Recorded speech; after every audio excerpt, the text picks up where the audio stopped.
Salut, c'est Chevalier Chaka. Le 4 janvier 2022 a déboulé sur quelques écrans français le film Sword Art Online Progressive Aria of a Starless Night, qui revisite l'Arcancrad via le prisme d'Asuna. Et comme je viens tout juste de sortir une vidéo sur le personnage, j'avais envie de vous partager mon avis à chaud. Je ne compte pas proposer ce genre de review de manière régulière, car je préfère habituellement avoir le temps de réflexion et quelques visionnages de plus au compteur pour faire mes analyses, mais je vais m'autoriser une petite exception cette fois-ci, que vous avez validée de toute façon. La raison de cette envie se trouve dans la conclusion de ma vidéo sur Asuna justement, puisque je terminais en clamant que si le personnage m'apparaissait délaissé dans l'œuvre principale, Progressive allait lui permettre de regagner ses lettres de noblesse et d'avoir enfin le traitement qu'elle méritait. Bref, Asuna allait être la star de SAO, et c'était plus que mérité. Donc, à contrario d'Ordinal Scale, pour lequel je n'avais aucune attente particulière, puisqu'il s'agissait d'une pièce rajoutée entre deux arcs et qui, même si techniquement canonique, n'a pas franchement changé la donne, je nourrissais beaucoup plus d'attentes pour ce film, qui devait prouver les qualités de Progressive au public. Parce que vous le savez très probablement, mais à la base, SAO Progressive, c'est un light novel, toujours par la plume de Reiki Kawahara, avec les illustrations de ce cher avec, et dont le but est de retracer tous les étages de l'Encrad, de manière plus exhaustive, en s'autorisant quelques menus changements ici et là. Ce n'est donc pas une version longue du premier arc à proprement parler, mais plutôt une véritable version alternative de celui-ci, sauf que le nom était déjà pris, donc Progressive. Et l'on sent tout de suite l'expérience qu'a gagné l'auteur dans ses romans. Narration plus fluide, personnages mieux caractérisés et moins psychorigides, intrigue mieux rythmée, et bien entendu, ce qui nous intéresse, une superbe Asuna. Avec en sus une adaptation manga plutôt qualitative pour le coup. Enfin, ça dépend des arcs. Sauf que c'est une évidence, un light novel et un manga dérivé toucheront forcément un bien moindre public qu'un anime ou un film d'animation.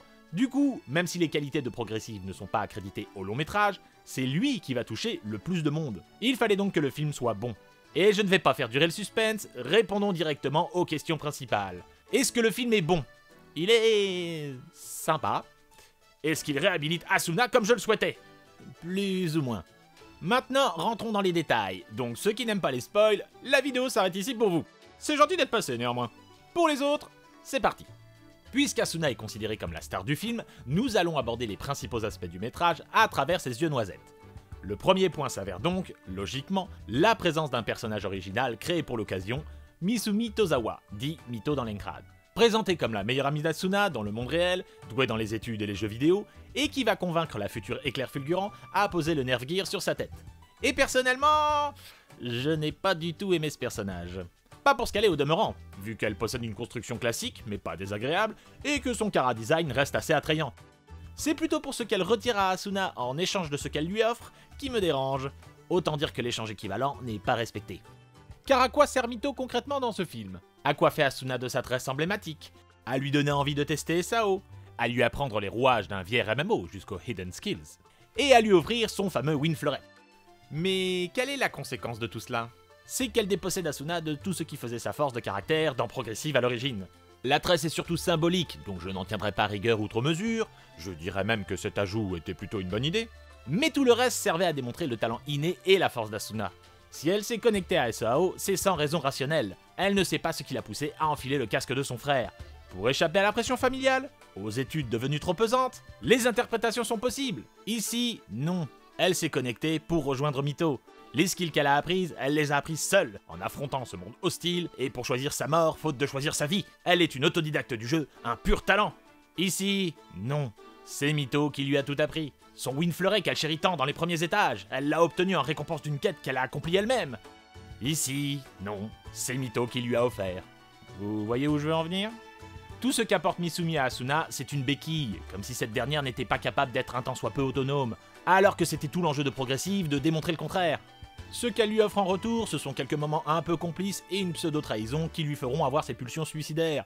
Sauf que là encore, ce choix de courir vers sa fin était une réflexion personnelle née de sa solitude lors des 2 premières semaines dans le jeu. Or, désormais, cela ressemble plus à une réponse à l'abandon de sa meilleure amie, ce qui définit d'une toute autre manière le personnage.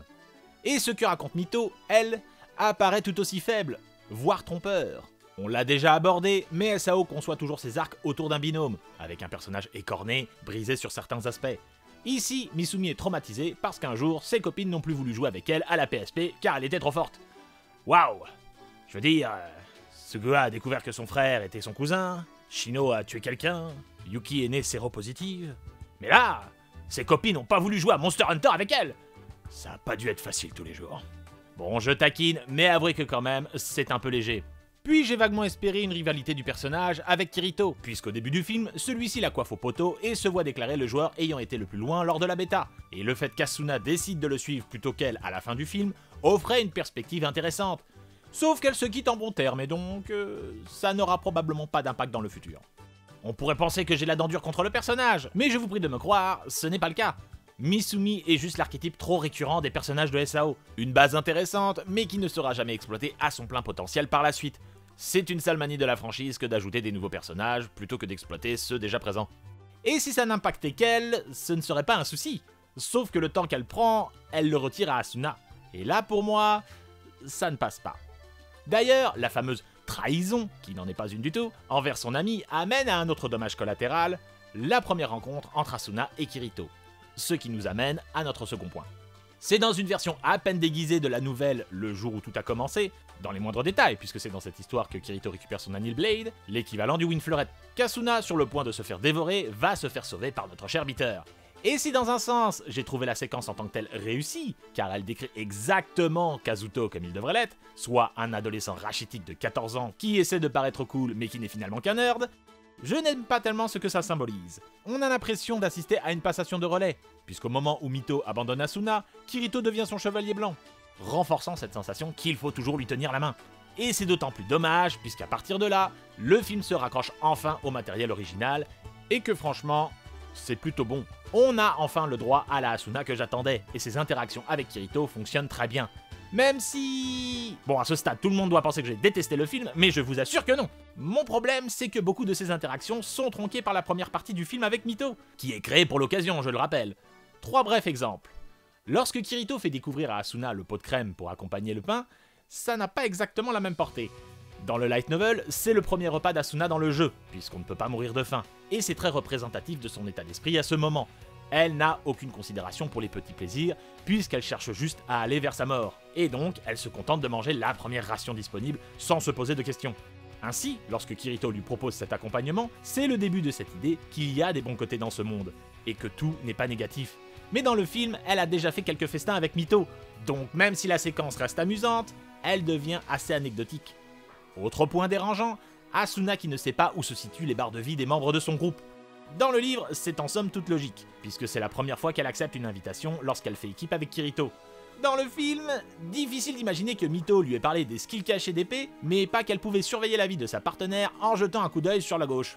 Ce sont des petits détails et ça ne m'a pas empêché d'apprécier le film, mais sur le long terme, c'est le genre d'éléments qui nous font réévaluer ce qu'on avait apprécié. Et surtout, il y a le sauvetage d'Asuna qu'on a déjà abordé. Normalement, la première fois que Kirito la tire d'un mauvais pas, c'est dans le donjon où elle s'évertue à tuer des monstres en boucle, ça depuis 4 jours. Ce n'est donc en soi pas un réel sauvetage physique, puisqu'elle était ici pour en finir avec la vie, mais sa façon à lui de lui faire oublier ses pulsions de mort.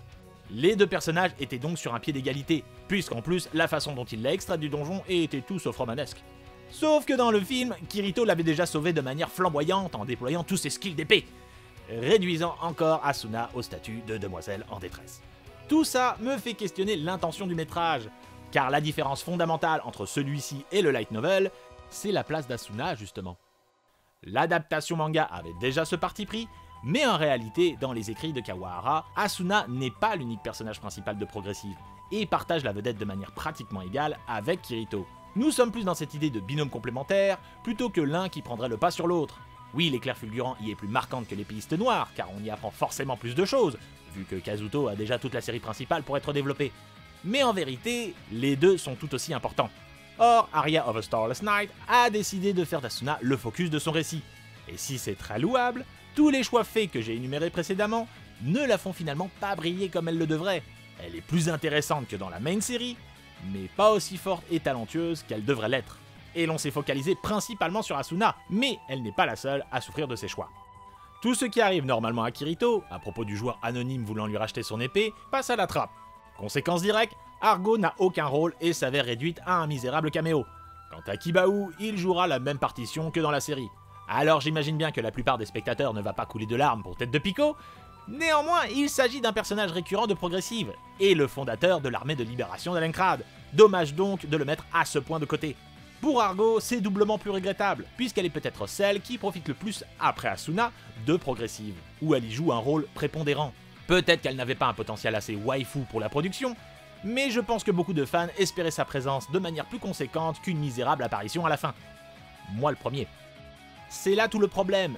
Voir tous ces personnages que l'on connaît déjà et pour lesquels on aurait apprécié avoir de nouveaux éléments réduits à peau de chagrin pour laisser place à un nouveau qui n'aura probablement pas un grand rôle dans les suites à venir, si tant est qu'elle ait un rôle, c'est sérieusement questionnable. Probablement que les intrigues liées à Kirito n'étaient pas assez cinématographiques et qu'en choisissant de se focaliser sur Asuna, il lui fallait une partenaire pour qu'elle n'erre pas toute seule pendant une demi-heure. Mais du coup, pourquoi un film ? Je vais être franc, c'était une question que je me posais déjà lorsque celui-ci a été annoncé, de par la nature même du projet, et SAO Progressive est taillé pour être une série, puisqu'il s'agit de la montée des étages, palier par palier. C'était donc évident qu'au format cinéma, il y aurait des coupes. Alors j'ai d'abord pensé qu'il servirait d'introduction, pour ensuite embrayer sur l'annonce d'une série, comme ça se fait désormais, je pense à Konosuba et à Demon Slayer par exemple. Mais pas du tout. Un second film a déjà été teasé pour cette année, et il s'intitulera Scherzo of a Dark Dusk. Et si vous n'êtes pas familier avec le light novel, il s'agit du tome 4, 5e étage. Le film adapte la moitié du premier tome. Donc, l'adaptation de la version complète de l'Alenkrad va être une version résumée. D'accord, tous les arcs ne méritent pas d'être transcrits sur grand écran. Il y a des histoires humoristiques, des histoires intimes, mais c'est là tout l'intérêt du projet en fait. Je repose donc la question, pourquoi un film ? D'ailleurs, s'agit-il d'un bon film ? Je parle en tant qu'objet cinématographique. Et là, le comparatif avec Ordinal Scale est inévitable. On peut trouver tous les défauts du monde au premier film de la franchise, mais on assistait bien à un véritable passage sur grand écran. Techniquement impressionnant, avec une mise en scène élégante et un final très fanservice certes, mais pour le moins épique, avec une bande originale qui complétait parfaitement le concept du métrage. Aria of a Starless Night est beaucoup moins impressionnant. L'ensemble reste léché et plus luxueux qu'une série traditionnelle, mais par rapport aux dernières saisons, le fossé n'est pas si profond. J'ai même envie de dire que plusieurs des affrontements de War of the Underworld étaient plus impressionnants et marquants que le final contre Ilfang le Seigneur Kobold. À la décharge du film, la série avait déjà adapté ce combat à l'époque. Le sentiment de redite est forcément inévitable, surtout qu'il s'agit du même studio. Le même syndrome avait également frappé Ufotable lors des films Fate Stay Night et Evansfield, en particulier l'affrontement entre Saber et Berserker, le combat n'étant finalement pas tellement plus impressionnant que dans la version d'Unlimited Blade Works. Pour cet aspect, on attendra donc le second métrage pour se faire un réel avis, avec des séquences d'action vraiment inédites. En attendant, si tout ça n'a rien de techniquement honteux, on est plus proche d'un épisode de très bonne qualité que d'un film. Et seules quelques séquences passées en boucle dans les trailers profitent vraiment de cette qualité cinéma. Et ce n'est pas vraiment rattrapé par la musique. Même si je ne serais pas catégorique avec un seul visionnage au compteur, la plupart des thèmes principaux m'ont surtout semblé être des réorchestrations de pistes déjà existantes. La bande originale de SAO est certes de grande qualité à l'origine, mais de nouveaux thèmes épiques auraient été appréciables. Bon, je pense qu'il est temps que j'abrège. Sword Art Online Progressive, Aria of a Starless Night n'est pas désagréable. On y passe globalement un bon moment. J'ai passé un bon moment. Et malgré mes critiques, je suis ravi qu'Asuna soit mise en avant. Mais je n'arrive pas à comprendre la plupart des choix faits par Ayako Kono, qui est à la réalisation, ainsi que ceux de la production. Un peu comme à chaque fois avec les adaptations animées de SAO en fait. Si la série principale aurait bien mérité de retravailler le script d'un écrivain encore débutant, Progressive n'avait qu'à suivre son matériel original pour être réussi. En l'état, c'était sympa. Juste sympa. Donc oui, je suis déçu. Et ça me fait chier. Je suis vraiment si aigri en fait. SAO Progressive le film reste dans la lignée de tout ce qu'a proposé l'anime jusqu'à présent. Donc tout dépend finalement du rapport que vous entretenez avec celle-ci. Je ne l'ai jamais caché, je n'en suis pas son plus grand fan. Et on pourrait me reprocher, à juste titre, de m'être ici focalisé presque uniquement sur l'aspect adaptation du film, plutôt que d'en profiter pour ce qu'il était. J'en suis conscient, et il est possible que mon avis s'adoucisse avec un ou deux revisionnages. Mais il ne changera pas non plus drastiquement. Là encore, un peu comme avec l'anime. Ce qui fait que pour quelqu'un qui ne s'intéresse pas au light novel de Kawahara et qui se focalise principalement sur son adaptation animée, il y a de grandes chances que le film lui soit beaucoup plus convaincant que pour moi. Par contre, si vous étiez déjà fâché avec la série, je ne suis pas convaincu que cette mouture vous réconcilie avec la franchise. SAO reste SAO, et d'une certaine manière, c'est très bien ainsi. Pour finir, j'aimerais citer à nouveau la postface du premier tome de Progressive par Kawahara, qui disait, je cite, « Je me suis alors longuement posé la question. Est-ce que pour rester fidèle à la première série, je mets un nouveau personnage à la place d'Asuna aux côtés de Kirito dans SAO Progressive?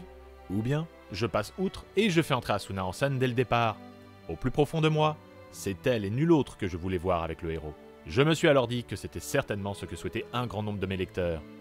J'ai donc décidé de les faire se rencontrer dès la première scène. » Des paroles sages.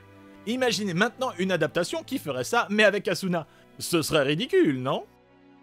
En conclusion, j'en vois beaucoup dire que si l'on a aimé le premier arc, qu'on regrette qu'il soit trop court, ou bien si l'on veut avoir le point de vue d'Asuna, ou tout simplement si on veut donner une nouvelle chance à la franchise, alors SAO Progressive est la solution. Oui, c'est vrai. Mais pour moi, c'est en light novel. Et vous, qu'en avez-vous pensé? Convaincu par cette itération de l'Encrad? Merci d'être passé me voir, et à une prochaine!